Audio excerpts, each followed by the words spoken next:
She wants to die in that storm? Let her go. One less mouth to feed. Commander Decker, Ashford's voice sliced through the howling wind, rattling Firebase Sentinel's reinforced windows, his 6'4" frame casting a long shadow across the tactical display, as 40 elite soldiers watched the smallest figure in the room. The words dripped with such casual cruelty that several junior enlisted shifted uncomfortably, though none dared contradict the most decorated officer on base. Specialist Quinn Verlaine stood motionless before the massive screen, showing the Category 5 sandstorm currently devouring the Syrian desert.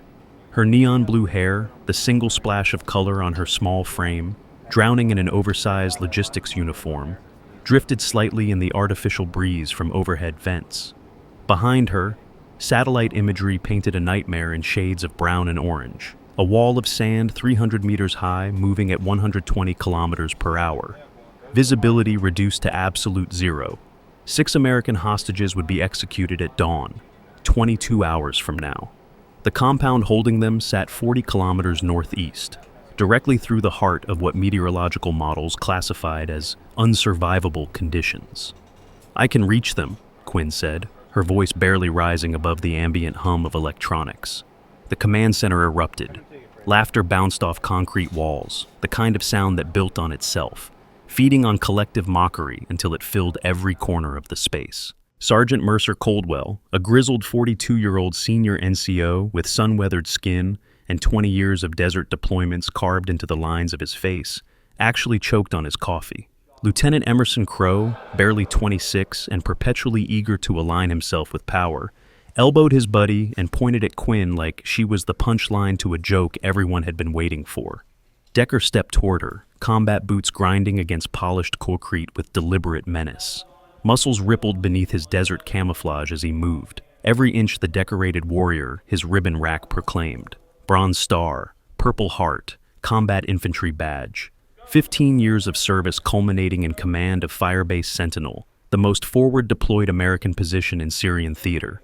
He stopped close enough that Quinn had to crane her neck to meet his eyes, close enough that his shadow swallowed her completely. "Reach them?" His voice pitched for maximum audience impact. "Through that?" He jabbed a thick finger at the radar display, where the storm appeared as a solid mass of red and orange, the kind of reading that made pilots turn around and meteorologists issue emergency shelter warnings. "Listen carefully, logistics girl." Decker's tone dripped with theatrical patience, the kind a parent might use when explaining to a particularly dim child why they couldn't fly by jumping off the roof. Wind speed 120 kilometers per hour, zero visibility. Sand particles at that velocity strip paint from armored vehicles. They flay skin from bone. They destroy every piece of electronic equipment we own. He leaned closer, coffee and contempt mixing on his breath. No helicopters can fly in that. No drones can navigate. No GPS signal penetrates the interference. This isn't a video game, sweetheart. This is the real world, and in the real world, storms like that kill everything stupid enough to enter them. Quinn's blue eyes remained steady, fixed on a point somewhere beyond Decker's shoulder. Her breathing stayed even, controlled, a 4-count rhythm that combat instructors drilled into operators who needed to maintain accuracy under extreme stress. But nobody noticed. They saw what they expected to see. A small woman in an ill-fitting uniform, clearly out of her depth, probably regretting whatever administrative error had assigned her to this forward position. "I don't need helicopters," she said quietly. "I don't need drones or GPS." Silence stretched for 3 heartbeats. Then Decker threw his head back and laughed, a booming sound that encouraged others to join until the command center echoed with collective ridicule. 40 soldiers laughing at one small woman. The sound built and built, feeding on itself. "Did you hear that, gentlemen?" Decker turned to his audience, arms spread wide like a ringmaster, presenting the evening's main attraction. "She doesn't need our technology. She's going to walk through a Category 5 sandstorm using what exactly? Willpower? Positive thinking? The power of friendship?" More laughter. Someone in the back wolf whistled. Captain Sutton Holbrook, the base's intelligence officer, watched from near the doorway with an expression that flickered between amusement and something darker, more calculating. Her manicured fingers tapped against a tablet, already composing notes for eyes that existed outside normal chains of command. Decker stepped even closer to Quinn, close enough to whisper, but choosing volume instead. He wanted everyone to hear this. You want to know what happens to soldiers who volunteer for suicide missions? They become statistics. They become memorial photos on walls that nobody looks at after the first week. They become cautionary tales that instructors tell recruits about what happens when desk jockeys think they can play warrior. His massive hand closed on her shoulder, fingers digging in with pressure designed to intimidate, to dominate, to drive weaker people to their knees. Quinn shifted her weight almost imperceptibly, absorbing the force through her legs in a stance that looked casual but distributed pressure across her frame with practiced efficiency, the kind of adjustment that took thousands of hours of grappling training to master. Nobody noticed. "Write her off, boys." Decker released her shoulder with a shove that sent her stumbling toward the exit. "She's gone."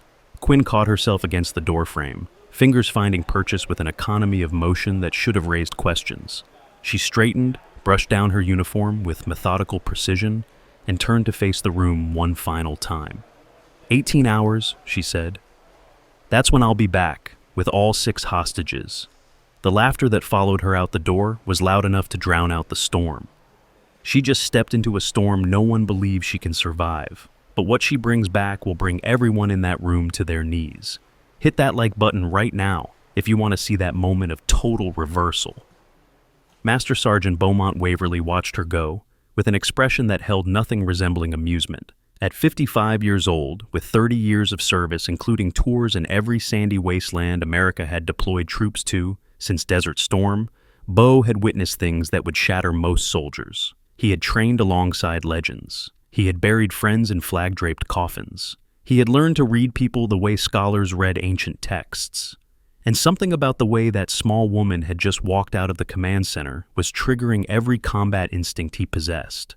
The way she had scanned the room before speaking, not nervously, like someone intimidated by hostile attention, but systematically, left to right, ceiling to floor, cataloging exits, identifying potential threats, mapping the space with the automatic precision of someone for whom such assessment was as natural as breathing.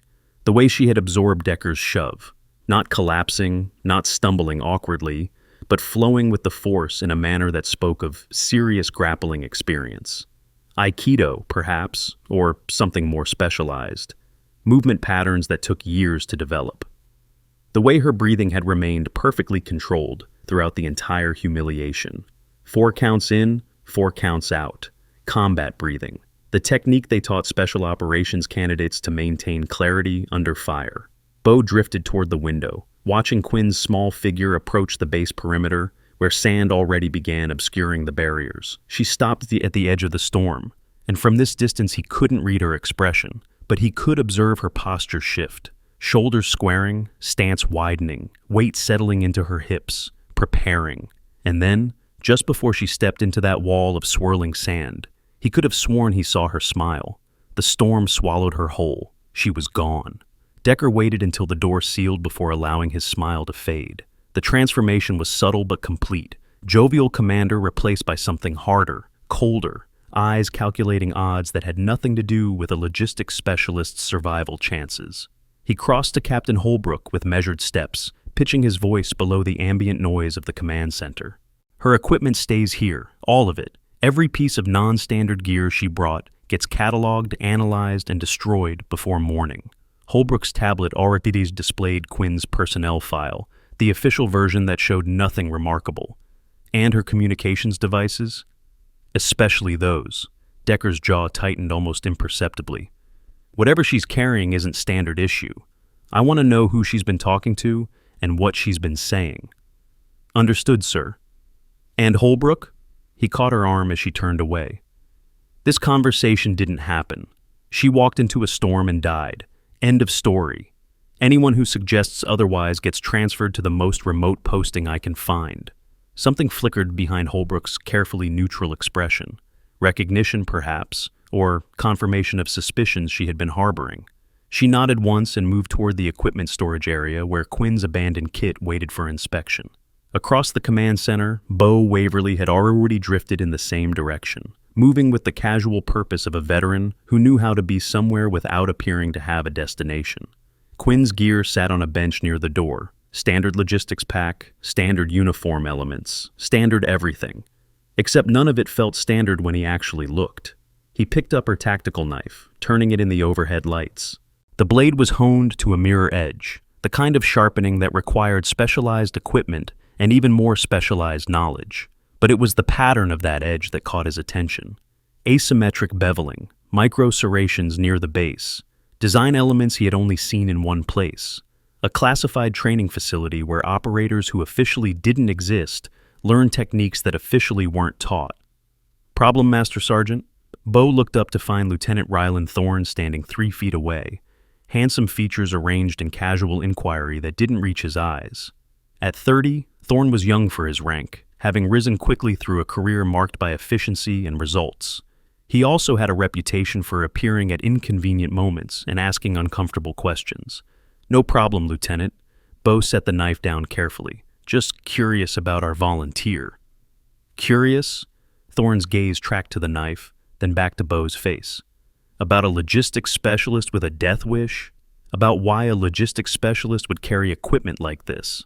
Something flickered across Thorne's expression, fast, gone before Bo could classify it. Recognition, perhaps, or memory, the kind of micro-reaction that trained interrogators learn to spot. "Looks standard to me." Thorne picked up the knife, examining it with apparent indifference that didn't quite mask the way his fingers found the balance point automatically. The grip of someone who knew blades. Does it? They studied each other for a long moment, two men who had both learned to read silence as fluently as speech. Then Thorne shrugged and set the knife down. "Storm's supposed to last at least 12 hours. Nobody's going anywhere until it passes." He turned toward the door. "I've got reports to file." Bo watched him go, noting the slight tension in his shoulders, the way his hand brushed his sidearm like a man reassuring himself of its presence. Whatever Thorne knew or suspected, it had rattled him. In Bo's experience, things that rattled operators like Thorne were usually worth paying attention to. He pulled out his secure phone and composed a brief message to Colonel Prescott Langford. "Sir, we need to talk about the volunteer." The response came 30 seconds later. "My office, 20 minutes. Meanwhile, in the intelligence section, Captain Holbrook had discovered something that sent ice water through her veins. Quinn's communications equipment was not standard issue, not remotely close. The encryption protocols on her tablet required biometric authentication at levels typically reserved for intelligence agencies. The kind of security architecture that suggested whoever owned this device had access to information that could start wars, or end them. More troubling was what she found when attempting to access communication logs. Nothing. Not empty, but actively scrubbed, with digital footprints indicating the erasure had been conducted using techniques developed by signals intelligence agencies. Techniques a logistics specialist should have no knowledge of, let alone capability to implement. Holbrook's fingers hesitated over her own tablet, where a message waited to be sent through channels that existed outside official military communications. Channels that paid well for information about anomalies. Channels that had specifically requested notification if anyone matching certain parameters appeared at Firebase Sentinel. Small female, highly capable, unusual hair coloring, skills inconsistent with cover identity. The description fit Quinn Verlaine perfectly. She sent the message and waited, heart beating faster than professional composure should allow. Within 3 minutes, her tablet buzzed with a response from a contact listed only as Handler. "Excellent. Maintain surveillance. Do not engage directly. Handler Alpha will provide further instructions." She deleted the message immediately, but not before memorizing the coordinates embedded in the metadata. Coordinates that matched no official American installation. Coordinates that pointed to a blank spot on maps where satellite imagery showed only empty desert. A blank spot associated with something called the Meridian Network. In Colonel Langford's office, Bo laid out his observations with the methodical precision of a man who had spent decades separating signal from noise. The knife with its specialized edge, the breathing pattern under stress, the movement when absorbing physical force, the way Quinn had processed the entire room in seconds, mapping threats and exits with the automatic efficiency of a trained operator. Langford listened without interruption, silver hair and weathered features marking him as a commander who had led troops through conflicts most Americans had forgotten. When Bo finished, silence stretched between them. "You're suggesting she's not what she appears to be." "I'm suggesting, sir, that logistics specialists don't carry equipment like that. They don't move like that. They don't breathe like that under pressure." Bo leaned forward in his chair. I've trained with some of the best operators this country has ever produced. I've learned to recognize what real capability looks like. And that woman, whoever she actually is, has it in spades. Langford pulled up Quinn's personnel file on his desktop, scrolling through pages of unremarkable service history. Transferred 3 months ago from a support battalion in Germany.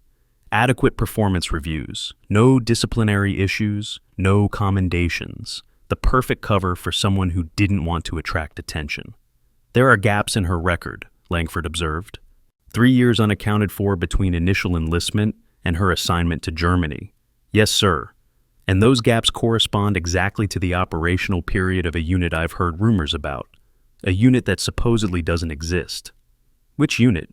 Bo hesitated. This was information that could end careers if spoken to wrong ears.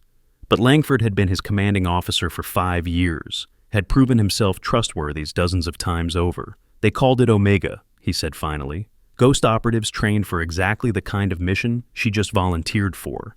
Deep penetration into hostile territory under impossible conditions. Solo extractions when conventional forces couldn't reach the objective. Langford's expression went very still. Omega was destroyed. Syria, 2022. Entire unit eliminated in an ambush. I read the after-action reports myself. Everyone read those reports, sir. But reports can be falsified. Bodies can be misidentified. And if even one operator survived, Bo let the implication hang. If they wanted to disappear, to rebuild capabilities under a cover identity, they might resurface 3 years later as an unremarkable logistics specialist with convenient gaps in her service record. Yes, sir. Langford stared at his screen for a long moment, jaw working, as he processed implications that grew darker with each passing second. If Quinn was an Omega survivor, her presence at Firebase Sentinel was no coincidence. Omega operators didn't end up places by accident. They went where missions required them, which meant something here had attracted her attention, or someone. I want you to dig, Langford said finally, quietly. Find out everything you can about Specialist Verlaine, who she talks to, what she's been doing since arriving, why she's really here. And Commander Ashford, sir?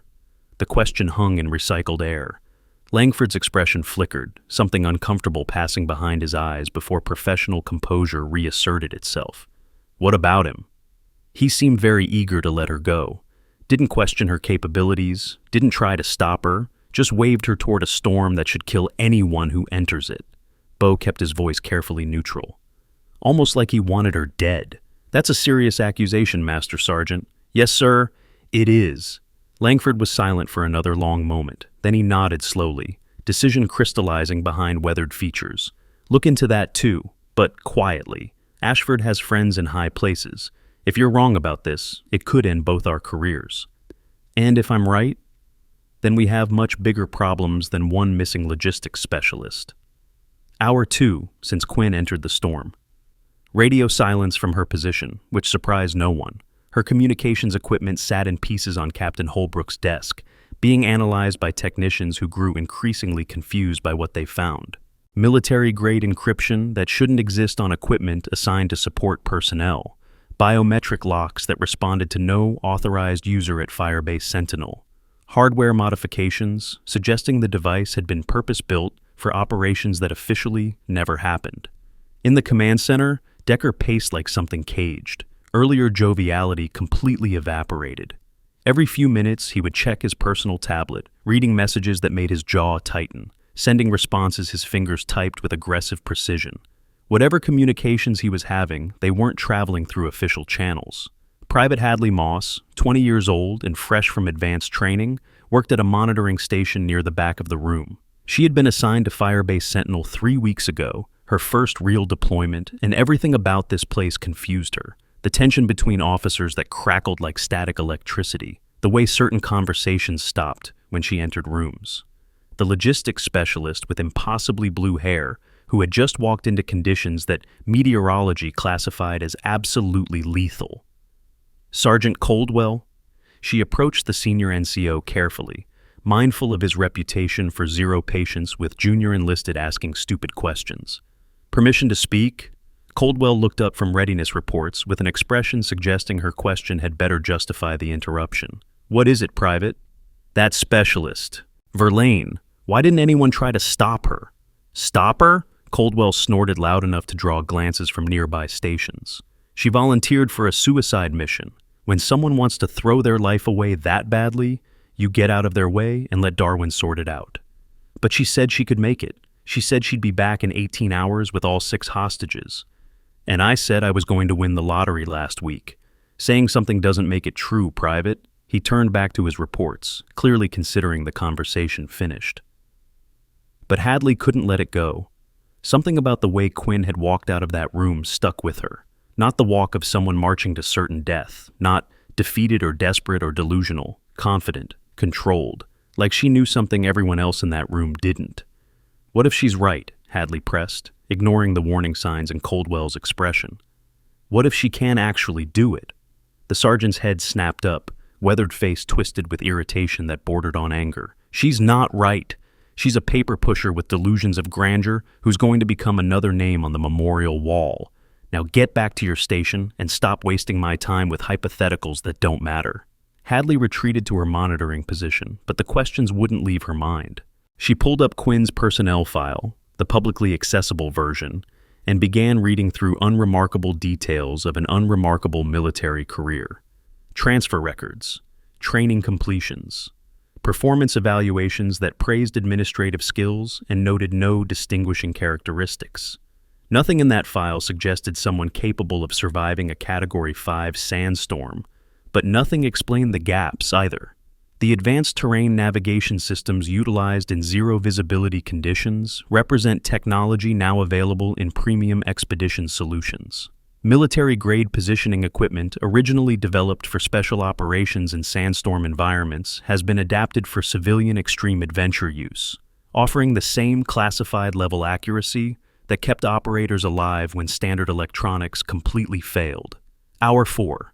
Still no contact from Quinn. No surprise there, given that her communications equipment sat disassembled on Holbrook's desk. The storm continued raging outside Firebase Sentinel's reinforced walls, sand particles striking barriers with a sound like continuous static, the kind of white noise that drove some soldiers slowly mad during extended deployments. Visibility on external cameras had dropped below 5 meters, turning the world into an impenetrable wall of brown and orange that seemed to have no beginning and no end. Corporal Sterling Vance approached Commander Ashford with the careful deference of someone who had learned to read his superior's moods. At 28, Vance had attached himself to Decker's inner circle early in his assignment, recognizing that proximity to power offered advantages that merit alone couldn't provide. "Sir?" He kept his voice low, pitched below the ambient noise of the command center. "Shouldn't we report her as MIA? Start the official documentation process?" Decker's response came through clenched teeth. "No." "But, sir, regulations require—" "I said no." Decker's eyes didn't leave the tactical display, where weather models showed no sign of the storm weakening. No reports, no documentation. As far as official records are concerned, Specialist Verlaine was never assigned to this mission. She was never here. Vance blinked, processing implications. "Sir, that's what I said." Decker finally turned to face his subordinate, and something in his expression made Vance take an involuntary step backward. She volunteered for an unauthorized solo mission against direct orders. She abandoned her post during a crisis. When the storm passes and we find what's left of her, we'll document it as a training accident. Understood? "Yes, sir." "Good. Now get back to your station and forget this conversation happened." Vance retreated, but not before catching Master Sergeant Waverly's eye across the command center. The older NCO's expression communicated nothing directly, but Vance had been around long enough to recognize when someone was filing information away for later use. In the medical section, Dr. Temperance Holloway had finally gained access to Quinn's classified medical records. It had taken 4 hours of navigating bureaucratic barriers and calling in favors from contacts in the military medical system, but persistence had paid off. What she found made her hands shake. Healed fractures in both forearms, consistent with defensive wounds against edged weapons. Scar tissue from multiple shrapnel impacts across torso and legs. Evidence of at least 2 gunshot wounds, both through and through, both healed with precision, suggesting field surgery under combat conditions. Notation about damage to her right lung that had required emergency intervention and should have ended any active duty career. This was not the medical history of a logistics specialist. This was the body map of someone who had been in the thick of sustained combat, repeatedly, for years. Someone who had accumulated injuries that would have killed most soldiers and survived every single time. Tempe scrolled further, looking for deployment records, for dates that would explain how a desk worker had collected wounds that most operators never saw across entire careers. What she found instead was a classification barrier, a wall of digital red tape blocking access to everything before 2022. The timestamp on that classification matched exactly with reported destruction of Omega Unit. She reached for her secure phone to contact Bo Waverly, then stopped. Something else in the records had caught her attention. A notation at the very bottom of the accessible file, almost hidden in administrative metadata. Status, KIA. Location, Syria, Black Site Omega. Date, March 15, 2022. According to United States military records, Quinn Verlaine had been dead for 3 years. Captain Bellamy Strand had been monitoring encrypted communications for 6 straight hours, and what he kept finding made him increasingly certain that something at Firebase Sentinel was fundamentally, dangerously wrong. Strand was 34, an intelligence analyst with a gift for pattern recognition and a reputation for seeing connections others missed. He had been assigned here specifically to monitor enemy communications, to identify threats before they materialized, to keep American soldiers alive through superior information warfare.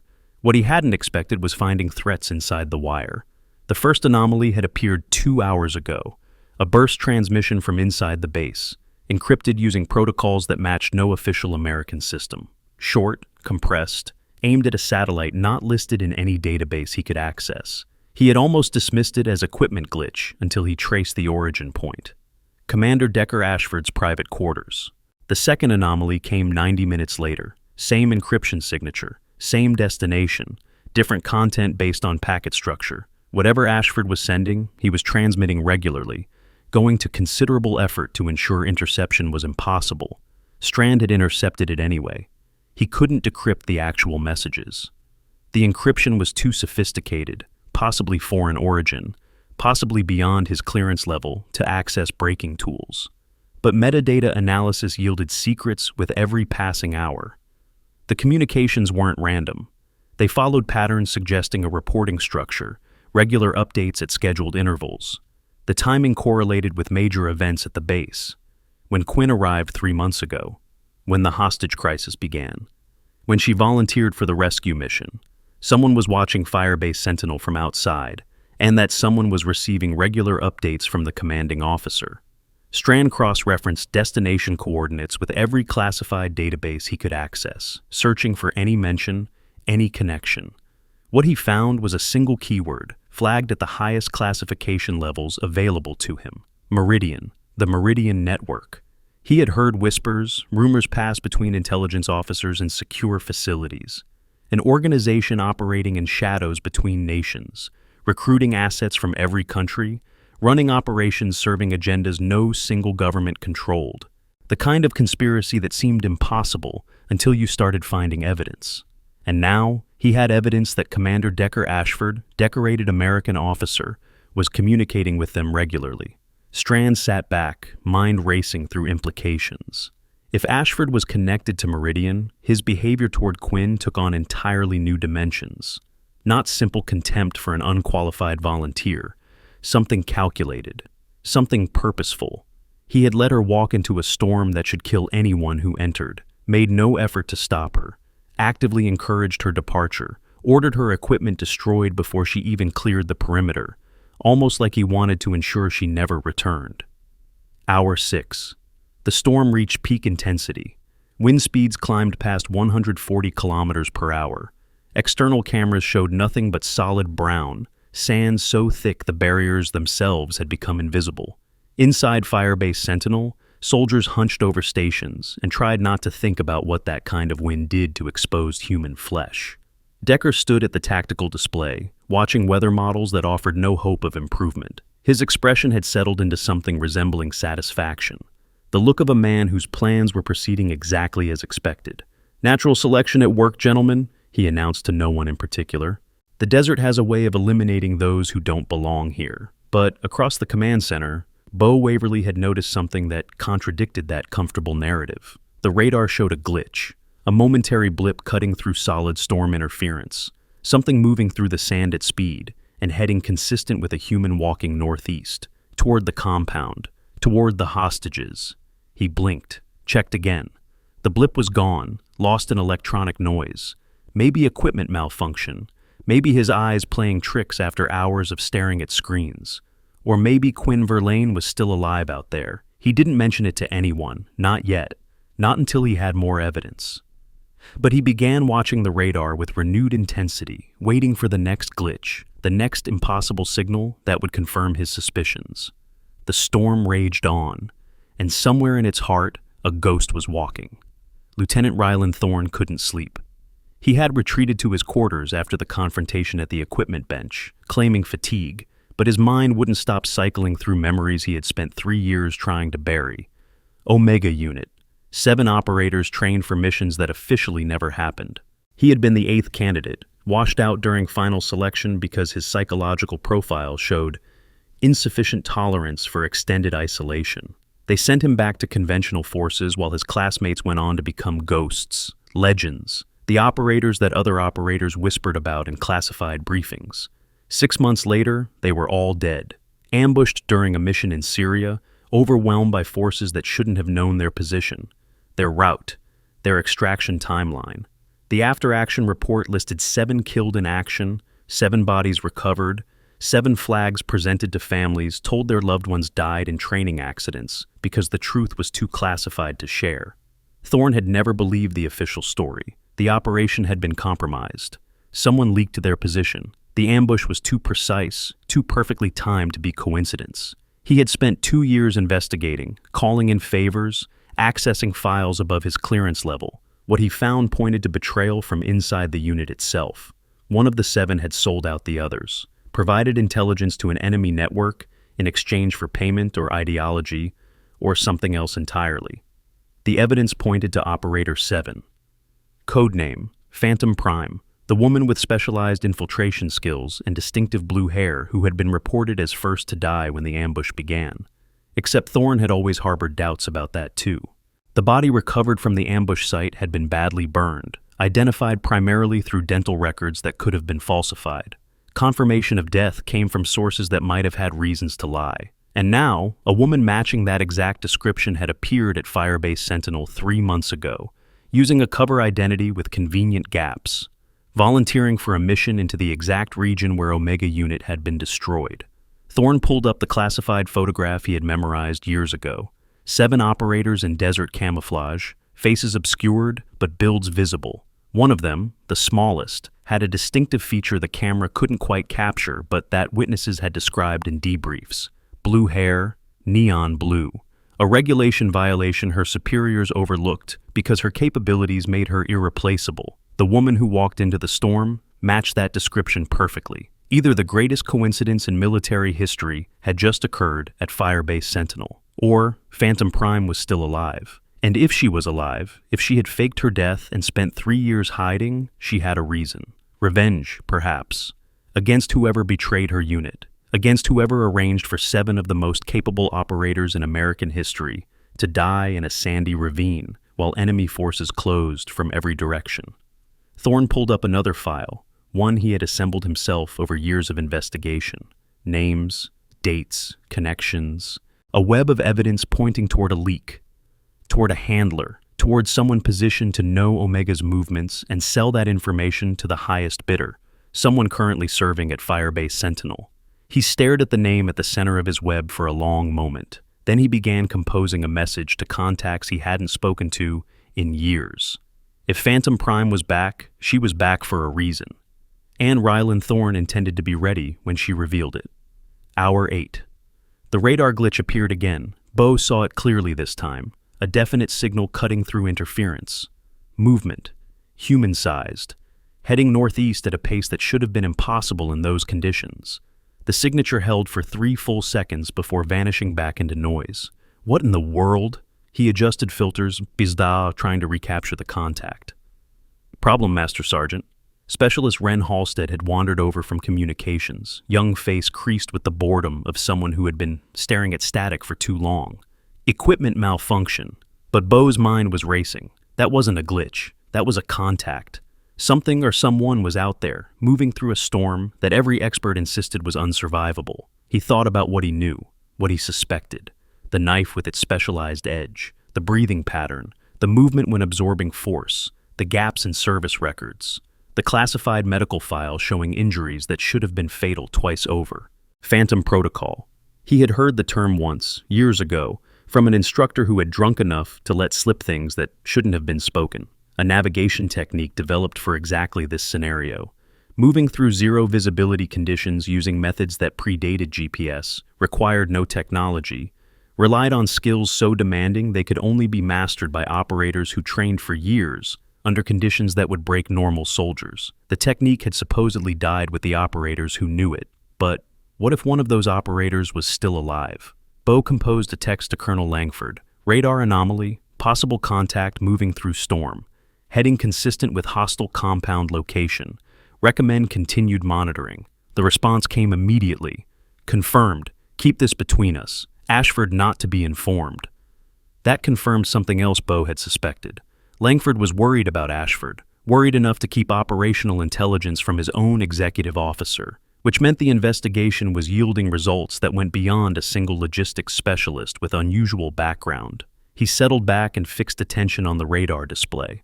Somewhere out there, Quinn Verlaine was still moving, still fighting, still alive. And whatever she was doing, Bo intended to make sure she had backup when she returned. Every clue points toward an identity no one dares believe is real, and Commander Decker is hiding something more terrifying than the storm outside. Comment your prediction before everything shatters. The hostage compound sat 40 kilometers northeast of Firebase Sentinel, a collection of mud brick buildings that had been a farming village before war transformed it into something else entirely. Warlord Qasim Rashid had fortified the position with the methodical efficiency of a man who understood that survival in this region required preparation for attack from any direction. Guard towers at each corner, reinforced walls, communications array keeping him connected to networks spanning 3 continents. And in the basement of the largest building, 6 American civilians who had been in the wrong place at the wrong time, captured during a humanitarian convoy ambush 2 weeks prior. Rashid stood at his command post, watching the storm rage beyond his walls with the satisfaction of a man who knew his enemies couldn't reach him. The Americans had tried drone strikes. They had attempted helicopter insertion. They had thrown everything their technology could offer, and every attempt had failed against the combination of weather and terrain that made this position untouchable. The Americans have stopped trying, reported his lieutenant, a scarred veteran of a dozen regional conflicts. Satellite surveillance shows them sheltering at their forward base. No activity. Of course they've stopped. Rashid smiled, revealing teeth filed to points in a tradition adopted from fighters in the eastern provinces. They rely on their machines. When machines cannot function, they become helpless. They have forgotten how to fight with skill and will alone. What about the lone figure? Rashid's smile faded. What lone figure? Our scouts reported movement before the storm reached full intensity. Single person heading in our direction from the American base. Small, possibly female. Through this? Rashid gestured at windows where sand particles struck reinforced glass with continuous fury. Impossible. No human being survives out there. As you say, Commander, but unease had been planted. Rashid had not survived this long by dismissing anomalies, by assuming the impossible was truly impossible. He had witnessed too many things in this war that defied explanation, had faced enemies who accomplished feats that should have killed them. Double the guards, he ordered. Inform me immediately if anyone sees anything unusual, even in the storm, especially in the storm. Hour 10. Dr. Temperance Holloway had completed her analysis, and what she discovered kept her staring at the screen long after she should have reported findings. The injuries cataloged in Quinn's medical file told a story of sustained, repeated combat exposure, but it was the administrative notation that haunted her. KIA, killed in action. March 15th, 2022. Location classified. According to every official database, Quinn Verlaine had died 3 years ago in an operation that eliminated an entire unit of operators who officially never existed. Her body had been recovered, identified, processed through systems that turned fallen soldiers into statistics and memorial notifications. Except she was walking around Firebase Sentinel, alive, functional, currently attempting to single-handedly extract 6 hostages from a fortified compound through conditions that killed anything entering them. Tempe had witnessed enough impossible things during her career to know the boundaries of possible were more flexible than most assumed. She had watched soldiers survive wounds that should have been instantly fatal. She had watched others die from injuries that appeared minor.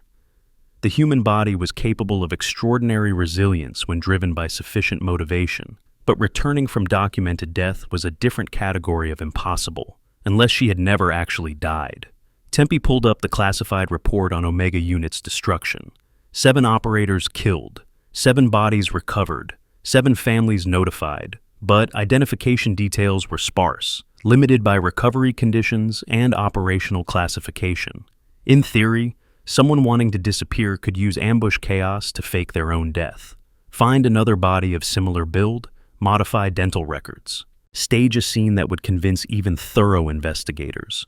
It would require resources, planning, and the kind of cold determination that marked operators who served in units like Omega. It would also require a reason. Nobody went to those lengths without something driving them. Revenge, perhaps. Justice. The desire to hunt whoever had betrayed them to enemy forces that transformed their mission into massacre. 3 years was a long time to prepare. A long time to gather intelligence, position assets, wait for the perfect opportunity. And Rashid's compound, communications hub for a network stretching across continents, would be exactly the kind of target an Omega operator might spend 3 years preparing to destroy. Hour 12. The storm began showing its first signs of weakening. Wind speed dropped from 140 to 125 kilometers per hour.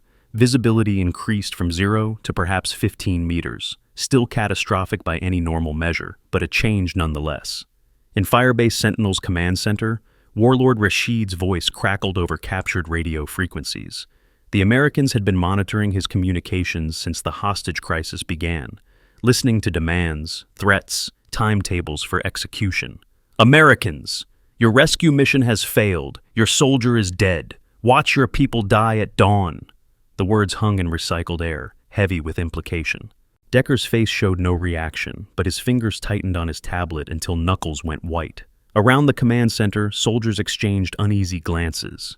They had all witnessed Quinn walk into that storm. They had all assumed she was dead, but Rashid's words suggested something else entirely. He knew about her. Someone had informed him to expect a rescue attempt. Someone with access to Firebase Sentinel's operational information. Colonel Langford caught Bo's eye from across the room and gave an almost imperceptible nod. They were thinking the same thing. How does he know? Sergeant Coldwell voiced what everyone was wondering. How does Rashid know we sent someone? We didn't send anyone, Decker said flatly. But something in his voice had changed. Tighter, more controlled. A delusional logistics specialist volunteered for an unauthorized suicide mission. That's hardly an official operation. Then how does he know about her? Silence stretched. Decker's jaw worked. Around the room, soldiers began studying each other with new suspicion, the kind of unease that developed when people realized there might be a traitor among them. Someone talked. Bo kept his voice carefully neutral. Someone told Rashid to expect her. Ridiculous. The word came out sharper than command tone required. I won't have conspiracy theories spreading through my base. Rashid has scouts. He has surveillance. He probably detected her on thermal imaging before the storm reached full intensity. Thermal doesn't function through Category 5 conditions, sir. Interference is too severe. Then he got lucky. It doesn't matter. Decker turned his back on the room, shoulders tight with tension he couldn't quite hide. She's dead. The storm killed her. End of story. Now, everyone get back to work. We have 6 hostages to worry about, not one volunteer who made a terminally stupid choice. But Bo noticed the commander's hands were shaking, slightly, just enough to suggest Decker Ashford wasn't nearly as confident as his words implied. Premium insurance packages designed for professionals operating in hostile environments now include medical evacuation, reputation protection, and comprehensive coverage for situations no one anticipates. Military-grade liability frameworks have evolved to meet demands of those who work where standard policies fear to tread. Hour 14. Captain Bellamy Strand had worked through the night, applying every analytical tool at his disposal to the encrypted transmissions he had intercepted. The messages themselves remained uncrackable, but metadata continued yielding secrets. The communications followed a reporting structure that suggested hierarchy and accountability. Regular updates at scheduled intervals, timing correlating with events at Firebase Sentinel that only someone inside the wire would know about. More damning was what Strand found when he cross-referenced transmission timestamps with Commander Ashford's movements. Every burst had been sent within 10 minutes of Ashford returning to his private quarters. Every single one. He had one more avenue to pursue. A contact in the intelligence community who owed him a significant favor. Someone with access to databases far beyond his own clearance level. Strand composed a query, encrypted it using personal protocols no one at the base could intercept, and transmitted through channels that officially didn't exist. Query: Meridian Network. Known handlers in Syrian theater. Current operational status. Any connection to Firebase Sentinel personnel. The response came faster than expected. 3 words that changed everything.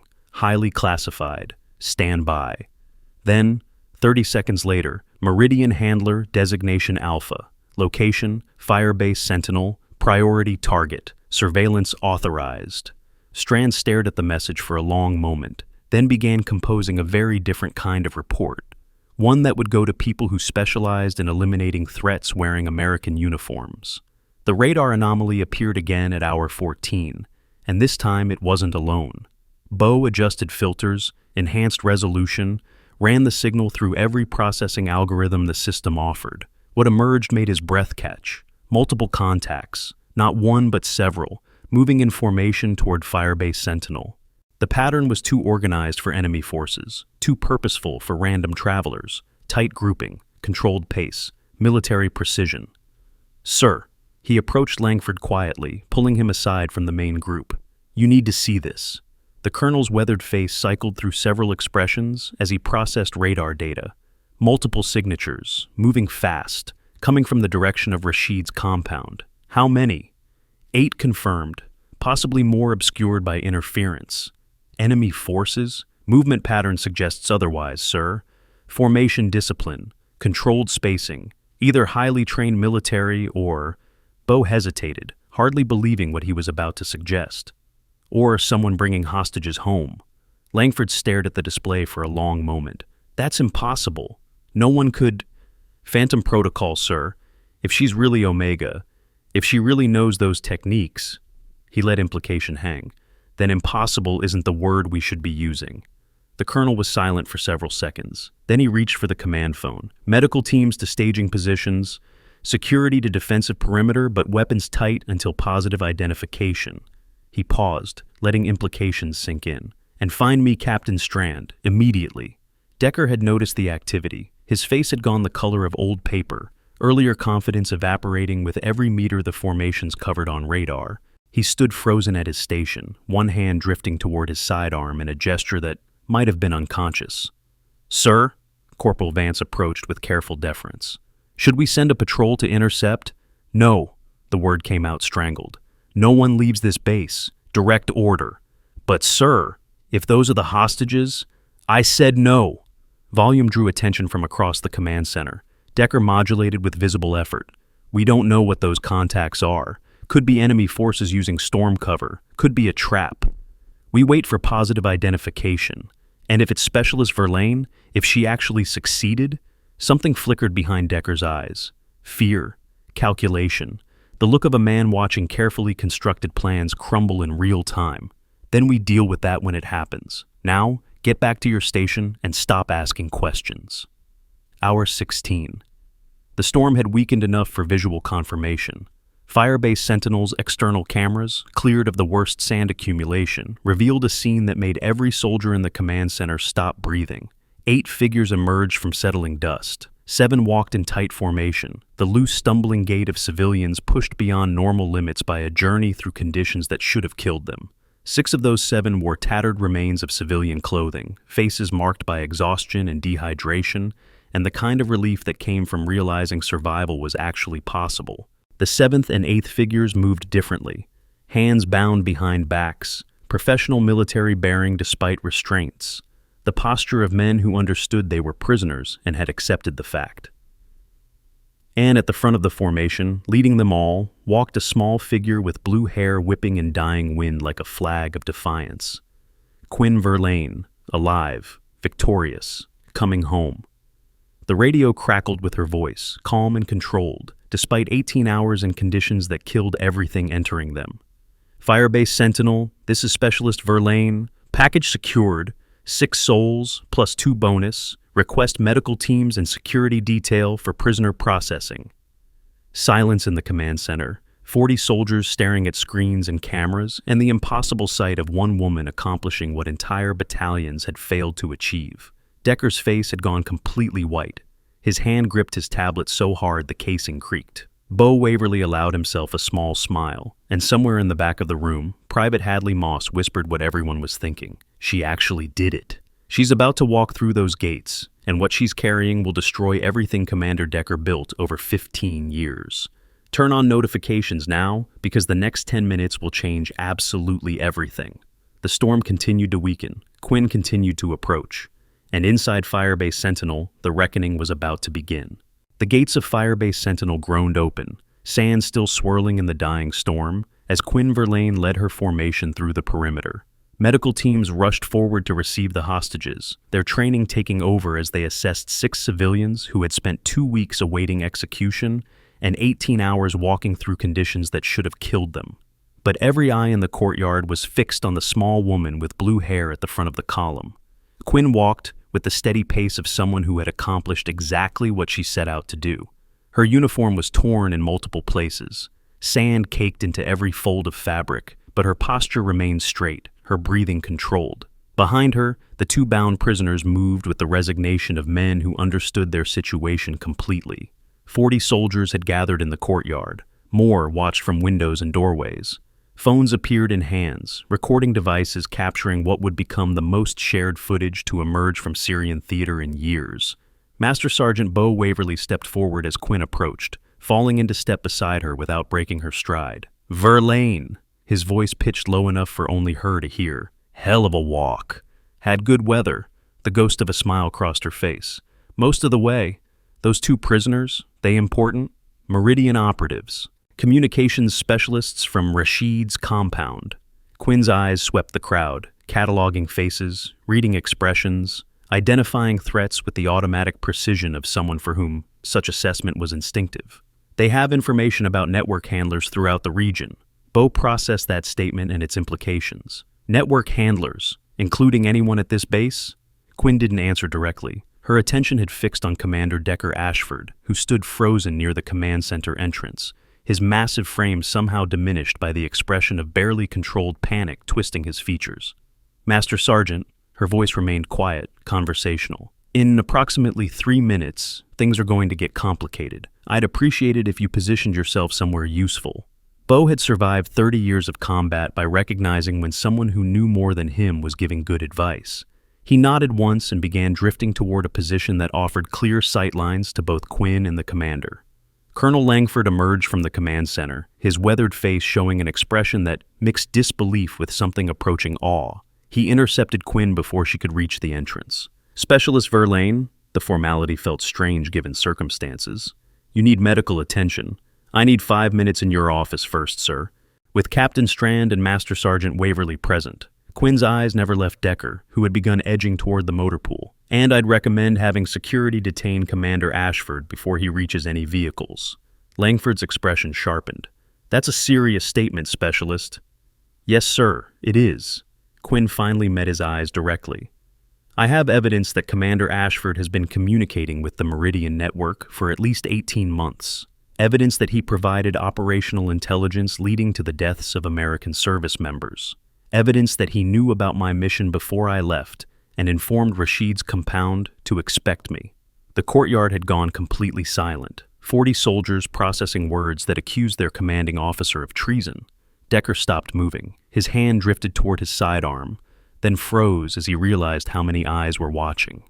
This is absurd. His voice cracked on the second word. I don't know what game you're playing, Verlaine, but I won't stand here and be accused by a logistics specialist who should be dead. You're right about one thing, Commander. Quinn reached into her tactical vest and produced a battered flash drive. I should be dead. 3 years ago, in a ravine in Syria, when the unit I served with was ambushed by forces that knew exactly where we'd be and when we'd be there. She held up the drive for everyone to see. This contains communications logs from Rashid's compound. 3 years of message traffic between the Meridian Network and their handler at Firebase Sentinel. Payment records, operational updates, and a detailed account of how Omega Unit's position was compromised. Decker's face had gone gray. I have no idea what you're talking about. Then you won't mind explaining why your encryption signature appears on 47 messages sent to Meridian coordinates over the past 18 months. Quinn's voice remained calm, almost conversational. Or why a burst transmission was sent from your quarters 6 hours after I left for this mission, informing Rashid to expect a solo American operative. She's lying. Decker looked around the courtyard, searching for support, finding only faces that had begun calculating new loyalties. This is some kind of setup. She's the traitor, not me. She survived Omega because she sold them out. I survived Omega because I completed the mission before the ambush began. Quinn stepped closer, and despite the size difference, Decker took an involuntary step backward. I was 2 kilometers away when my teammates died. I heard the gunfire. I couldn't go back. So I did the only thing I could do. Her voice hardened. I spent 3 years finding out who killed them. Lieutenant Ryland Thorne pushed through the crowd, his face a mask of conflicting emotions. Wait, you're saying you're actually Operator 7, codename Phantom Prime, reported killed in action, March 15th, 2022. Quinn met his eyes steadily. Hello, Ryland. It's been a while. Thorne looked like someone had struck him. I thought the evidence pointed to you. They showed me files, communications. They said you were the leak. They lied. They needed someone to blame, someone dead who couldn't defend themselves. Quinn turned back to Decker. The real leak was still alive, still operating, still feeding information to a network that's been compromising American operations for over a decade. Decker's hand moved toward his sidearm again. This time, 10 weapons clicked throughout the courtyard as soldiers who had made their calculations responded to the threat. Stand down, Commander. Langford's voice carried the absolute authority of command. You're surrounded. It's over. You don't understand. Desperation bled through Decker's words. I was protecting American interests. The network provides intelligence that saves lives. What I did was for the greater good. The greater good? Quinn stepped even closer, close enough to see the sweat beading on his forehead. You sold out 7 operators. You gave their position to enemies who knew exactly when to strike. You watched 6 of my teammates die and felt nothing but satisfaction that your network had eliminated a threat. They were too effective, too dangerous. The words tumbled out faster now, confession disguised as justification. Omega's capabilities threatened the balance the network had spent decades establishing. I was ordered to murder American soldiers. Langford stepped forward, his own sidearm drawn. To commit treason against the country whose uniform you wear. You have no idea what you're dealing with. Decker's voice had risen to something approaching hysteria. Meridian has assets everywhere, people at levels you can't imagine. If you arrest me, they'll know, they'll respond, they'll learn that American operators don't forget. Quinn's voice cut through his panic like a blade. And we don't forgive.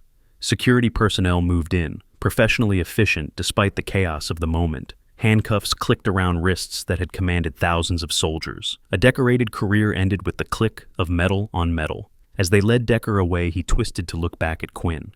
You think this changes anything? I'm one handler, one node. The network has hundreds like me, thousands. You can't fight them all. Watch me. Captain Sutton Holbrook had attempted to slip away during the confrontation. Moving toward the motor pool with the careful steps of someone trying to be invisible, she almost made it. Sergeant Major Cordelia Ashworth blocked her path, the grizzled female NCO placing herself between the intelligence officer and freedom with the immovable presence of someone who had spent 30 years learning to be underestimated. Going somewhere, Captain? Holbrook's composure cracked. I had no choice. They had my family, my parents. If I didn't cooperate, save it for the interrogation. Cord's voice held no sympathy. Whatever your reasons, you helped to get American soldiers killed. That has consequences. I can help. Desperation made Holbrook's words tumble over each other. I have information, Names, dates, contact protocols. I can tell you everything about how they recruited me, how they operated, what they were planning. Cord looked toward Colonel Langford, who had observed the attempted escape with grim satisfaction. "Secure her in protective custody," he ordered. "If she cooperates fully, that will be considered in her case, but she doesn't leave this base until we know everything she knows." Medical personnel had finished initial assessment of the hostages, all 6 now receiving treatment for dehydration and exposure. One of them, a middle-aged engineer named Marcus, who had led the humanitarian convoy before its capture, kept asking to speak with Quinn. Dr. Holloway finally relented, allowing a brief conversation that would become one of the most viewed clips from the countless recordings made that day. "How?" Marcus's voice was rough from 2 weeks of captivity and 18 hours of impossible travel. "How did you find us? How did you survive that storm? How did you defeat all those guards without—" "Training," Quinn's standard answer. "That's not— Marcus struggled to articulate emotions that didn't fit into words. "We had given up. All of us. We knew we were going to die at dawn. Then you appeared out of nowhere, like something from a nightmare for them and a dream for us, and suddenly everything changed." "That's what ghosts do." A slight smile crossed Quinn's face. "We appear when people need us. We accomplish what seems impossible. Then we disappear." "Will you disappear again?" Quinn considered the question. Around them, the controlled chaos of a military base processing a major intelligence breakthrough continued. Prisoners being interrogated, networks being traced, careers ending and others beginning. "There's more work to do. Meridian is just one arm of something larger. There are other survivors out there, other operators who were declared dead, but are actually being held somewhere, being used or interrogated or turned." Her eyes grew distant. "I'm going to find them." "Alone?" "I started alone. I don't have to finish that way." The debriefing lasted 6 hours. Quinn sat in Colonel Langford's office, surrounded by intelligence officers who had arrived from locations she wasn't supposed to know existed, answering questions about her survival, her methods, her 3-year investigation into who had betrayed Omega Unit. The flash drive from Rashid's compound yielded terabytes of data, communications logs spanning years, payment records showing millions transferred through shell companies across 12 countries, operational updates that had compromised American missions on 4 continents. And at the center of it all, Commander Decker Ashford, designated Handler Alpha, responsible for coordinating Meridian activities throughout Syrian theater. "The network is larger than we suspected," said a silver-haired woman who had introduced herself only as Whitmore and wore the eagles of a full colonel on her shoulders. "Your evidence suggests at least 40 handlers operating globally, with Ashford being mid-level at best. He was responsible for Omega." Quinn's voice remained flat, professional, betraying nothing of the emotions that statement carried. "That makes him significant to me." "Understandable." Whitmore leaned forward, studying Quinn with eyes that had clearly assessed hundreds of operators over decades of service. "What are your intentions now?" "To continue the mission." "Which mission specifically?" "Dismantling Meridian, finding the other survivors, bringing down everyone responsible for what happened to my unit." Quinn met her gaze steadily. "I've spent 3 years preparing for this. I don't intend to stop now." Whitmore exchanged glances with Langford, some silent communication passing between them. "The Pentagon has authorized formation of a task force dedicated to counter-network operations," Whitmore said finally. "Given your unique knowledge of Meridian's methods and your demonstrated capabilities, we'd like you to lead it. I don't need rank. I'm not offering rank. I'm offering resources, personnel, access to intelligence that would take you years to develop independently." Whitmore's expression softened slightly. "You've been fighting alone for 3 years. That's impressive, but it's also inefficient. Let us help." Quinn was silent for a long moment, processing implications. 3 years of operating in shadows, of trusting no one, of building capabilities piece by piece from nothing. The offer represented a fundamental shift in how she operated, but it also represented capability she couldn't develop alone. "I have conditions." "Name them." "I choose my team. No interference in operational decisions. And when we find the people responsible for Omega, I'm the one who brings them in." Whitmore nodded slowly. "Acceptable. Welcome to Task Force Phantom, Major Verlaine. I told you I don't need rank. And I'm telling you the position requires it. Take the promotion or don't take the command. Your choice. Quinn's jaw tightened, but practicality won over pride. Fine, but I'm not wearing dress uniforms to briefings. I wouldn't expect you to. Whitmore actually smiled. You're dismissed to begin team selection. Report to the Pentagon in 72 hours for full briefing on known Meridian operations. The team came together faster than Quinn expected. Master Sergeant Bo Waverly volunteered first. His 30 years of experience and network of contacts throughout the special operations community, proving invaluable for an operation requiring discretion and deniability. I'm too old for direct action, he admitted during his interview, but I can teach, I can advise, and I can make sure the next generation of operators doesn't have to learn the hard way what combat costs. Lieutenant Ryland Thorne requested assignment next, his guilt over years of misdirected hatred transformed into determination to make amends. I spent 3 years blaming you for something you didn't do, he said, unable to meet Quinn's eyes. I believed lies because they were easier than finding the truth.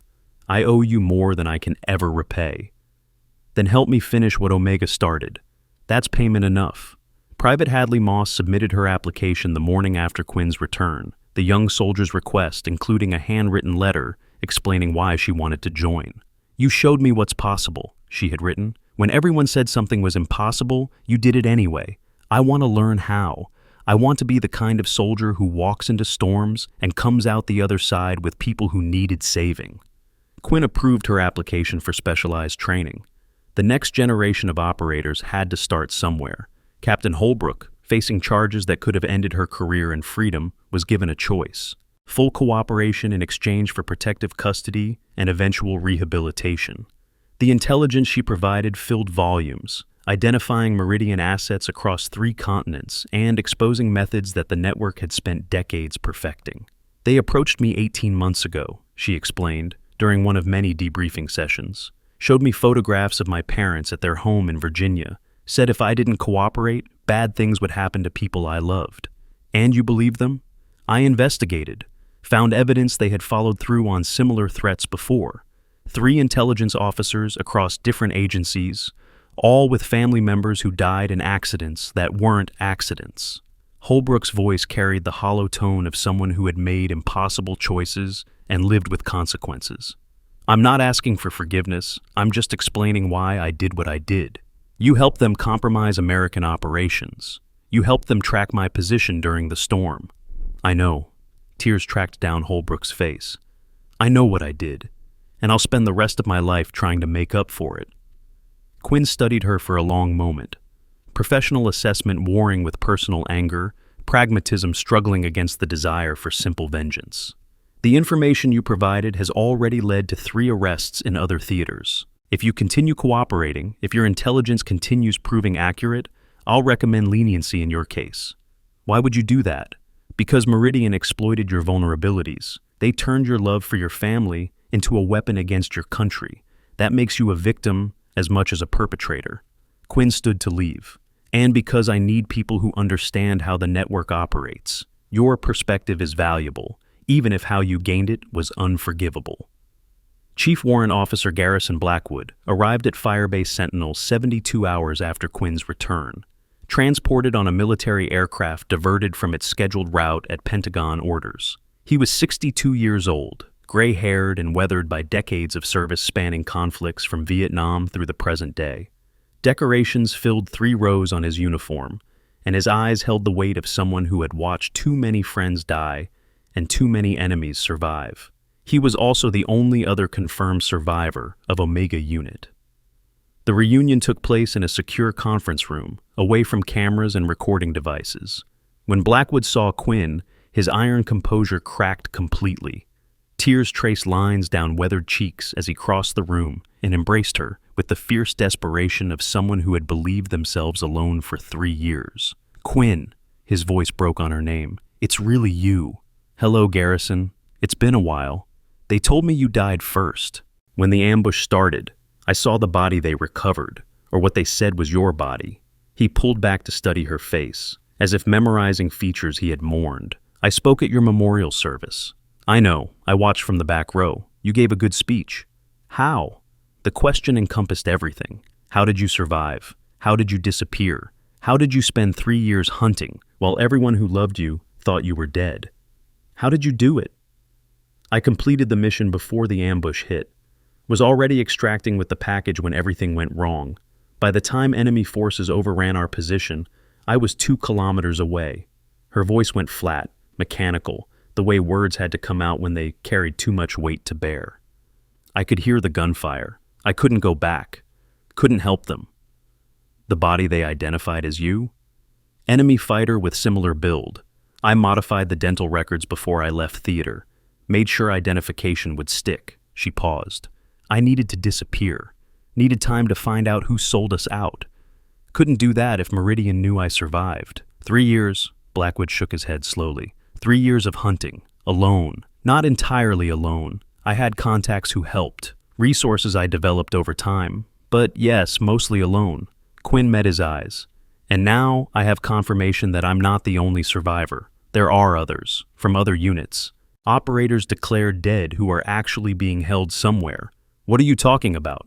Quinn pulled up communications logs on a secure tablet, showing Blackwood data recovered from Rashid's compound. Meridian doesn't just eliminate operators who threaten their network. They collect them, hold them in black sites, try to turn them, recruit them, extract whatever intelligence they can before a disposal. She pointed to a series of coded references. These are designations for at least 12 operators from units across 3 countries, all officially dead, all actually alive somewhere. Blackwood studied the data, tactical mind processing implications that stretched across continents and decades.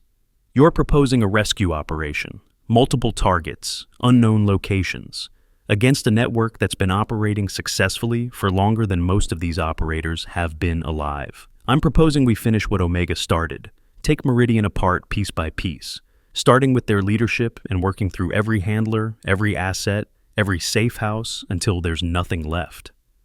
That could take years. I've already invested 3. What's a few more? Quinn's smile held no warmth. Besides, I'm officially dead anyway. Time doesn't mean the same thing when you're a ghost. The task force's first operation came together in the weeks following Firebase Sentinel. Intelligence from Holbrook, combined with data from Rashid's compound and analysis by Captain Strand's team, had identified a Meridian communications hub operating out of a front company in Vienna. The facility processed intelligence from assets across Europe, serving as a clearinghouse for information that compromised operations spanning NATO countries. More importantly, intercepts suggested 12 operators from various nations were being held at a secure location coordinated through this hub. Security is significant. Strand briefed the assembled team in a windowless room at a location that didn't appear on any map. 30 personnel on rotating shifts, electronic countermeasures throughout the building, panic protocols that would destroy all data and eliminate any prisoners within 90 seconds of a breach being detected. 90 seconds isn't much time. Bo studied the blueprints displayed on the main screen. Standard assault would trigger those protocols before we cleared the first floor, which is why we're not using standard assault. Quinn stood at the head of the table, her newly official rank sitting uncomfortably on shoulders that had spent 3 years avoiding any identification. Garrison and I are going in through maintenance access on the north side. The rest of the team provides distraction and extraction support. 2 operators against 30 hostiles? Thorne's skepticism was evident. Even for Omega veterans, those are bad odds. Omega operators were trained for exactly these scenarios. Quinn pulled up schematics showing the building's internal layout. Small team insertion into hardened targets with time-critical objectives. Garrison and I have done this before. Against these specific enemies? Against enemies with similar capabilities and better intelligence. She met Thorne's eyes steadily. Trust the training, trust the team, and be ready to move when we call extraction. The operation launched at 0300 local time on a Tuesday morning. Quinn and Blackwood entered through a maintenance tunnel that official blueprints didn't show existed, moving through darkness with the fluid efficiency of operators who had spent careers making impossible infiltration look routine. Communications remained minimal. Hand signals and tactical awareness replaced verbal coordination. 2 decades of combined experience created synchronization that didn't require words. The first guard never saw them coming. Neither did the second, third, or fourth. Quinn and Garrison moved through the facility like shadows with purpose, neutralizing threats with precision that left no time for alarm activation. 7 minutes after entry, they reached the primary server room. Strand, Quinn's voice barely above a whisper into her tactical mic. We're in position, ready for data extraction. Copy. Initiating remote access now. Screens flickered as Strand's team began pulling data through connections Quinn had established. Terabytes of intelligence flowing into secure servers, evidence that would dismantle Meridian operations across half a continent. Movement in Corridor 7. Garrison's warning came as Quinn was securing a physical hard drive containing classified prisoner locations. 4 hostiles approaching your position. Delay them. 60 seconds. Copy. The sound of controlled violence filtered through her earpiece. Garrison engaging with the economical efficiency that had made him legendary. Quinn focused on her task, fingers flying across keyboards, extracting every byte of data the system held. 30 seconds. Strand's voice in her ear. Garrison? Handled, but more are coming. We need to move. 10 seconds. The download completed. Quinn grabbed the hard drive, destroyed the remaining systems with thermite charges that left nothing salvageable, and moved toward extraction. The facility's alarm finally triggered as they reached the maintenance tunnel. 90 seconds until panic protocols activated. 90 seconds until any prisoners in the building were eliminated. Team lead, this is Overwatch. Hadley's voice, steady despite this being her first live operation. I have visual on prisoner transport vehicle departing east side. 4 guards, unknown number of occupants in cargo area. Can you disable without destroying? I can try. Do it. Garrison, with me. Everyone else, execute extraction protocol.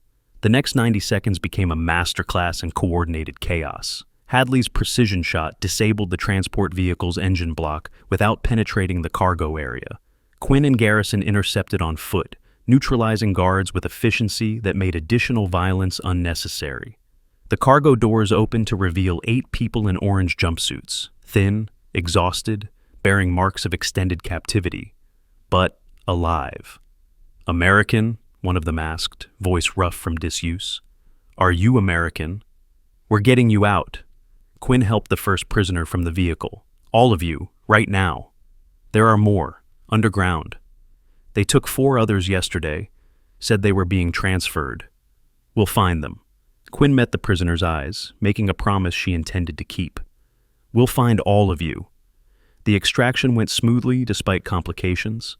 Thorne's team secured transportation, Strand's people confirmed data integrity, and by the time local authorities responded to reports of disturbance, Task Force Phantom had vanished with their rescued prisoners and enough intelligence to keep analysts busy for months. 8 operators recovered, 4 more still missing, and evidence pointing toward Meridian's leadership structure, names that had remained hidden for decades now exposed to the light of focused investigation. The mission was just beginning. Months passed. Operations multiplied. Each success yielded intelligence that enabled the next strike. A cascade of revelations that dismantled Meridian piece by piece. A handler in Cairo, responsible for compromising UN peacekeeping operations. A communications specialist in Singapore, who had been coordinating asset recruitment across Southeast Asia. A financial controller in Zurich, whose records exposed money laundering spanning 30 years and 50 countries. Each arrest, each interrogation, each recovered file, they all pointed toward the same destination, a man known only as the Architect. He founded Meridian in 1987. Strand briefed the team in their mobile command center, currently positioned in an undisclosed location in Eastern Europe. Former Soviet intelligence went freelance after the collapse, spent 3 decades building a network that transcends national boundaries. Real name? Quinn studied the limited imagery they had managed to acquire. A man in his 70s, silver hair, eyes that had witnessed the fall of empires and helped cause some of them. Unknown, he's been extraordinarily careful about identity security. Our best estimate is that fewer than 10 people currently alive know who he actually is. Then we find those 10 people. Working on it, but there's something else. Strand pulled up a new file. Communications intercepts suggest the Architect knows about Task Force Phantom, knows about you specifically, and he's taken a personal interest. What kind of interest? The kind that involves significant resources being redirected toward your elimination. Strand's expression was grim. You've heard him, Major. Heard his network. Heard his reputation. Men like that don't respond well to being hurt. Good. Quinn's smile held no warmth. I want him focused on me. makes him predictable. The call came 3 days later. Quinn was alone in her quarters, reviewing operational files, when her encrypted phone buzzed with an incoming connection. Unknown number, scrambled origin, the kind of communication that came from people with resources to remain invisible. She answered without speaking, letting silence stretch until the caller chose to break it. Major Verlaine? The voice was cultured, accented in ways that suggested education across multiple countries and decades. Or should I call you Phantom Prime? I understand that was your operational designation. Who is this? Someone who has been watching your work with considerable interest. Your dismantling of Handler Alpha's operation was impressive. Your subsequent campaign against my network has been even more so. Quinn's grip tightened on the phone. The Architect. A nickname my enemies gave me. I've never cared for it, but I suppose it's appropriate enough. A sound that might have been laughter. You've caused me significant inconvenience, Major. Operations disrupted, assets compromised, revenue streams interrupted. I find myself in the unusual position of being impressed and annoyed simultaneously. I'll try to focus more on the annoying part. I expected you would say something like that. Your psychological profile suggests a certain stubbornness, an inability to accept defeat or calculate odds realistically. The voice hardened slightly. It's the quality that kept you alive after Omega. It's also the quality that will eventually get you killed. Is that a threat? An observation. You've won battles, Major.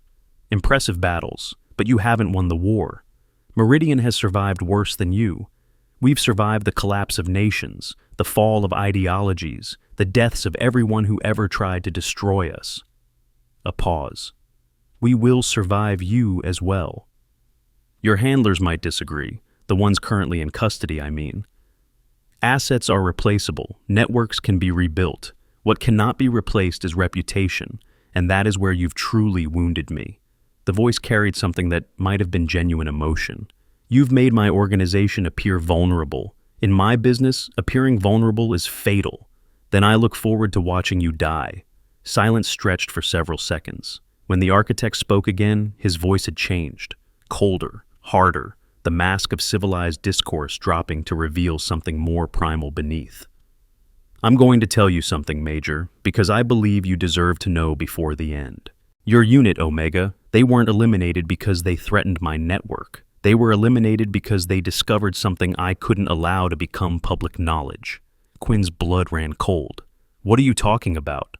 Operation Blacksite, the mission your team was conducting when they were ambushed. Did you ever wonder what the objective actually was? What you were sent to retrieve? Intelligence package, location of high-value targets. That's what you were told. The truth is rather different. The Architect's voice carried satisfaction now. Your team stumbled onto evidence of an operation I've been conducting for 15 years. An operation that involves assets at the highest levels of your government. People who have been working with me since before you were recruited. People who authorized your unit's elimination when it became clear you were getting too close to the truth. You're lying. Am I? Ask yourself this, Major. How did we know Omega's position? How did we know your route, your timeline, your extraction coordinates? Handler Alpha was useful, but he didn't have that level of access. Someone higher provided that intelligence. Someone with authority to sacrifice an entire special operations unit to protect secrets that matter more than lives. Quinn's mind raced through implications, through memories of the mission that killed her team, through every piece of evidence she had gathered over 3 years of investigation. Who? That's the question, isn't it? The Architect's voice carried something almost like sympathy. Find the answer, Major. Follow the trail wherever it leads. But understand this, when you finally discover the truth, you may wish you had remained a ghost. The line went dead. Quinn sat in darkness, phone still pressed to her ear, processing revelations that reframed everything she thought she knew. Someone at the highest levels had authorized Omega's elimination. Someone with access beyond anything Handler Alpha possessed. Someone who had been working with Meridian for longer than Quinn had been in the military. And whoever they were still in position, still protected, still dangerous. The next phase of the investigation consumed 6 months. Quinn pulled every file, questioned every asset, analyzed every piece of intelligence Task Force Phantom had collected. The trail led through layers of classification that required presidential authorization to access, through personnel files that had been sealed by executive order, through operations that officially never existed, and decisions that were never recorded. What she found confirmed the architect's claim while raising questions that went even deeper. Operation Blacksite hadn't been a standard intelligence gathering mission. It had been an investigation into suspected compromise at the highest levels of the defense establishment. Omega Unit had been sent to retrieve evidence of collusion between senior Pentagon officials and foreign intelligence networks. Evidence that disappeared when the unit was eliminated. Evidence that someone had been desperate to destroy. The authorization for Omega's targeting came through back channels that bypassed normal oversight. Strand laid out his findings in a secure briefing room. The communication originated from somewhere inside the Pentagon itself, someone with enough clearance to access special operations deployment schedules and enough authority to share that information with foreign convicts. Can we identify them? We've narrowed it to 7 possibilities. All current or former senior officials with the access and opportunity, but proving which one actually made the call? Strand shook his head. The evidence has been systematically destroyed. Whoever did this was very, very good at covering their tracks. Then we find another way. Quinn studied the list of names. We make them reveal themselves. The trap was elegant in its simplicity. Task Force Phantom leaked information, suggesting they had recovered critical evidence from a Meridian facility. Evidence that could identify the Pentagon asset who had betrayed Omega Unit. Evidence that would be presented to congressional oversight committees within 72 hours. The information was false, but the panic it generated was real. Movement on Target 3, Hadley's voice in Quinn's earpiece. He just made 3 phone calls in rapid succession, one to a known Meridian contact. Quinn smiled without warmth. We have our traitor. The arrest happened at dawn, outside a Georgetown townhouse that had hosted countless diplomatic functions over decades. Deputy Secretary of Defense Roland Crenshaw, 68 years old, 35 years of government service, architect of policies that had shaped American defense strategy for a generation, and for 15 of those years, an asset of the Meridian network. You have no idea what you're doing. Crenshaw's voice remained steady, even as handcuffs clicked around his wrists. The things I've done, the decisions I've made, they protected American interests in ways you can't imagine. You authorized the elimination of an American Special Operations Unit. Quinn stood before him, 3 years of grief and rage compressed into cold professionalism. You murdered my teammates to protect your own secrets. I eliminated a threat to national security. Your unit was compromised. The intelligence you were gathering would have destabilized relationships we've spent decades building. Relationships with foreign intelligence networks. Relationships that involved selling American secrets for personal profit. Relationships that prevented wars, that maintained balances of power, that kept millions of people alive who would have died if ideological purists like you had been making decisions. Crenshaw met her eyes without flinching. History will vindicate me, Major, even if you never understand why. History won't remember you at all. Quinn stepped back as security personnel led him away. You'll spend the rest of your life in a cell so classified that the records of your existence will be destroyed. No trial, no legacy, no one will even know your name. The architect will know. He'll remember what I did for the network, and he'll make you pay for destroying what we built together. The architect is next. Quinn watched until he disappeared into a waiting vehicle. And when I find him, I'll deliver your regards personally. The hunt for the architect consumed another year. Each operation yielded new intelligence.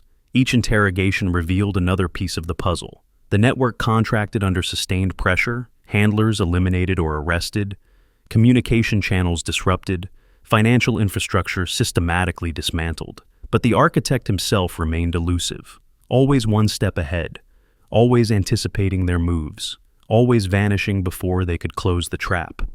Until Vienna. Intelligence suggested the architect was personally overseeing transfer of critical assets from a compromised European hub. The opportunity was too significant to pass up, even if the timing felt wrong. This could be a trap. Blackwood voiced what everyone was thinking as they reviewed operational plans. He's never exposed himself before. Why now? Because we've hurt him badly enough that he has to take risks. Quinn studied satellite imagery of the target location. His network is collapsing. His handlers are in custody. His financial infrastructure is frozen. He's running out of options. Or he wants us to think that. Probably both. Quinn met Blackwood's eyes. But we don't get another chance like this. If he escapes, if he rebuilds, everything we've accomplished means nothing. The operation went wrong from the beginning.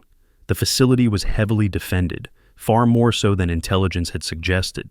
Quinn's team breached successfully, but resistance was fiercer than expected. Casualties mounted as they fought through fortified positions toward the central command area where the architect was supposed to be coordinating evacuation. "Major, we have a problem," Strand's voice in her earpiece, strained with urgency.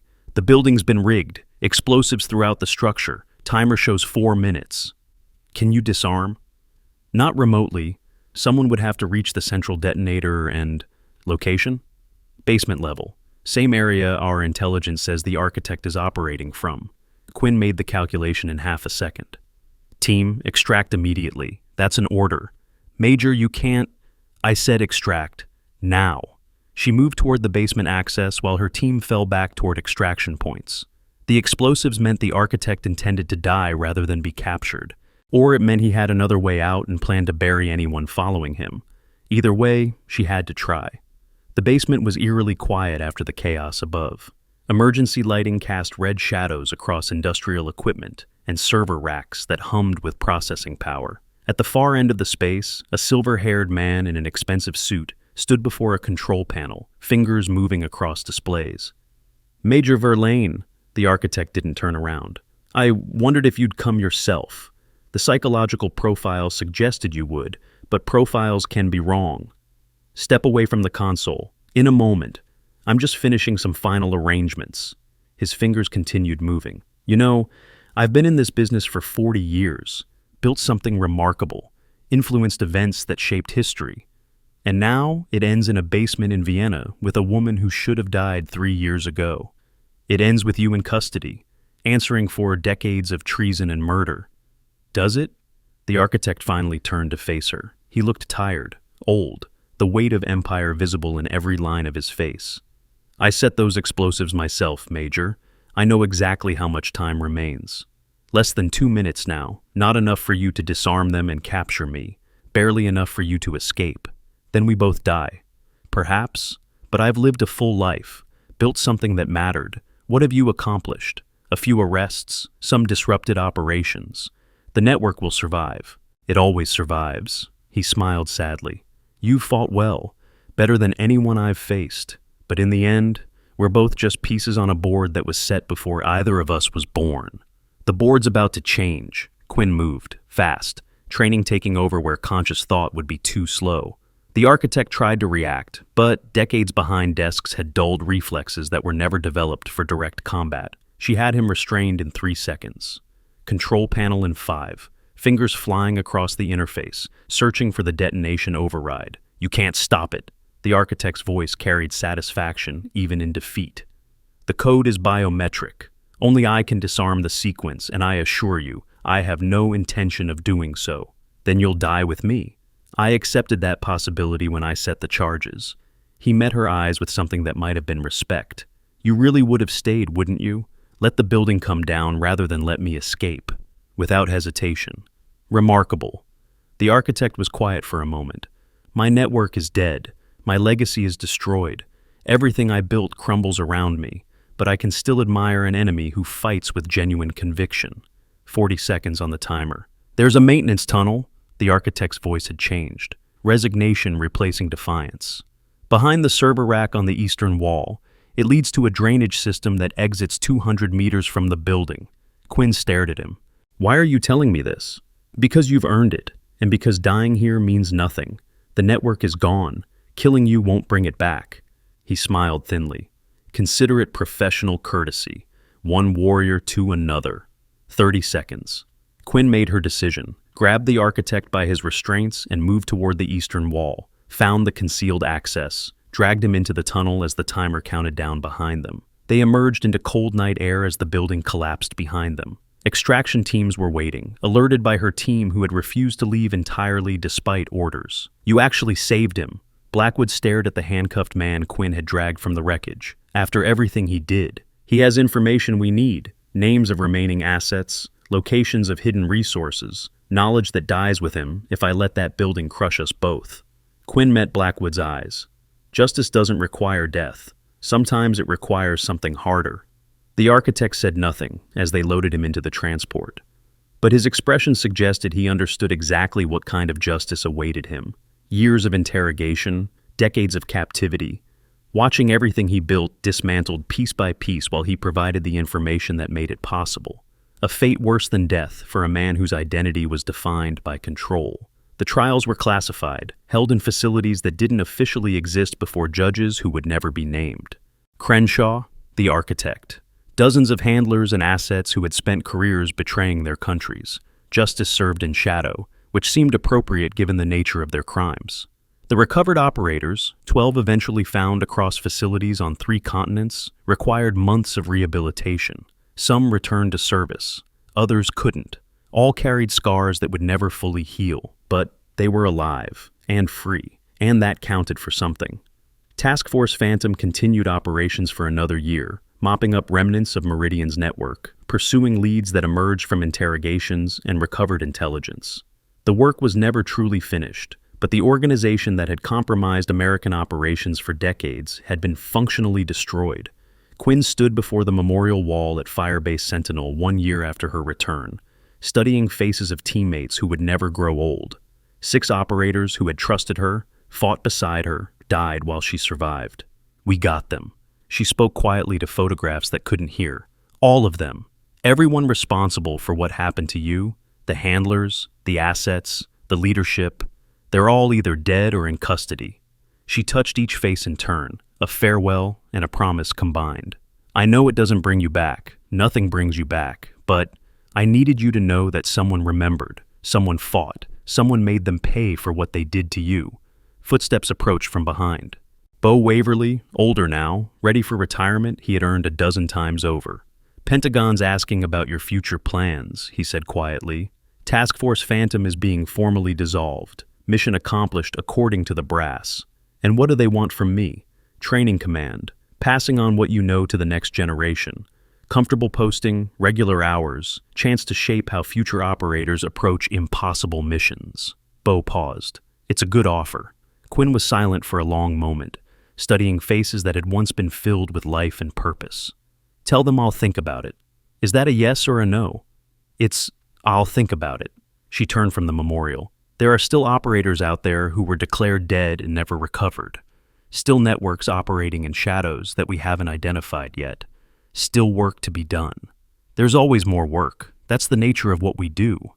Bo studied her with eyes that had seen too much to be surprised by anything. The question is whether you do it yourself or teach others to do it for you. Maybe both. Quinn started walking toward the exit. Training command sounds useful, but I'm not giving up field work entirely, not yet.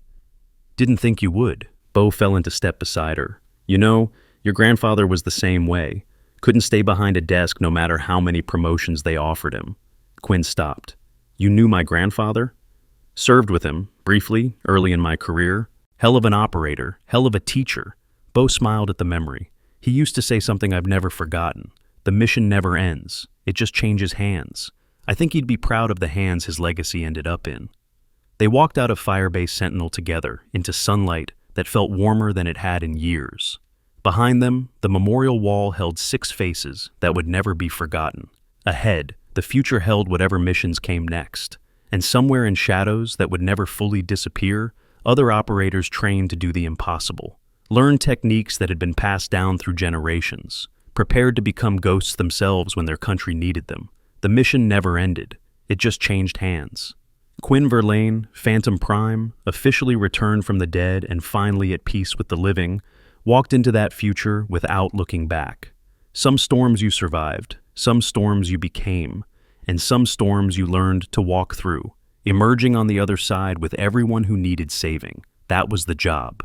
That was the legacy. That was what ghosts did.